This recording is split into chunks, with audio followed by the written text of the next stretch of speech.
পণ প্রথা ও নারী সমাজ। কন্যার বিবাহে কন্যাপক্ষ পাত্রপক্ষকে যে পণ দিতে স্বীকার করেন তাই হচ্ছে পণ প্রথা নামে পরিচিত।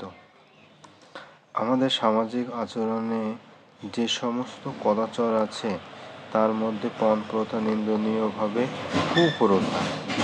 আজকাল খবরের কাগজ খুললে চোখে পড়ে বধূ হত্যার নিষ্ঠুর এবং ঘৃণ্য কাহিনী। কাউকে বিষ দিয়ে হত্যা করা হচ্ছে, কাউকে আগুনে পুড়িয়ে মেরে ফেলা হচ্ছে। নারী আজ টাকার থলিতে পরিণত হয়েছে।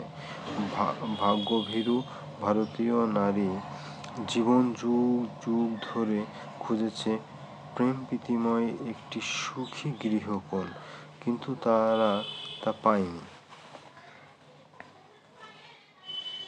হৃদয়হীন স্বার্থপর পুরুষ শাসিত সমাজে পুরুষের কর্তৃত্বের প্রতীক চিহ্ন হিসাবে পণ প্রথা আজও প্রচলিত।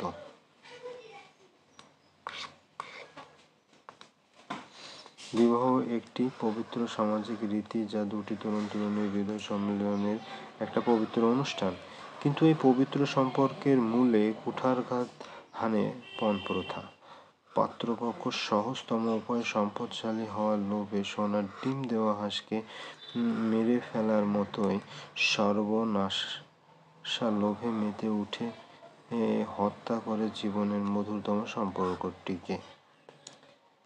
100 বছরের আগে রবীন্দ্রনাথের পণ প্রথা নিয়ে লেখা ছিল যে দেনা পাওনা গল্পটি আজও বাস্তব জীবনে যথেষ্ট মূল্যবান।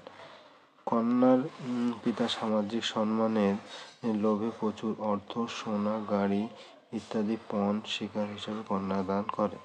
প্রাচীনকালে কৌলীন্যের বিচারে পাত্রের যোগ্যতা প্রমাণিত হলেও বর্তমানে অর্থ ও চাকরির বলে পাত্রের যোগ্যতা মাপা হয়। বিবাহের দিন পর্যন্ত কন্যাদায়গ্রস্ত পিতা তার প্রতিশ্রুতি না রাখতে পারলে পাত্রপক্ষ বিবাহ বসর ত্যাগ করতে পর্যন্ত লজ্জিত হয় না, অথবা তখন লজ্জার দায়ে বিবাহ করলেও কন্যাকে তার পিতার দারিদ্র্যের মাসুল দিতে হয়। পরিণতিতে দেখা যায় নববধূর উপর অত্যাচার বা বধূ হত্যার মতো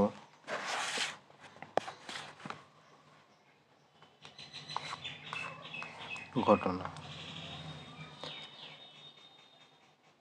তাই আজও পিতামাতা গর্ভস্থ সন্তান কন্যাকে নির্দ্বিধায় হত্যা করেন। নারীদের কর্তব্য শিক্ষিত হয়ে নিজের পায়ে দাঁড়িয়ে এই পণ প্রথার বিরুদ্ধে রুখে দাঁড়ানো। এর জন্য দরকার সমাজে সর্বস্তরের শিক্ষার মান উন্নয়ন করা এবং সমাজে সচেতনতার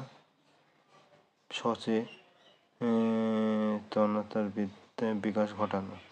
পণ প্রথা নিষিদ্ধ করতে 1961 সালে তৈরি হয় পণ নিষিদ্ধকরণ আইন। এই আইনের ফাঁকফোকর থাকায় সমাজের বিশেষ উপকার হয়নি, বরং সময়ের সঙ্গে পণের চাহিদা দিন দিন বেড়েই চলেছে।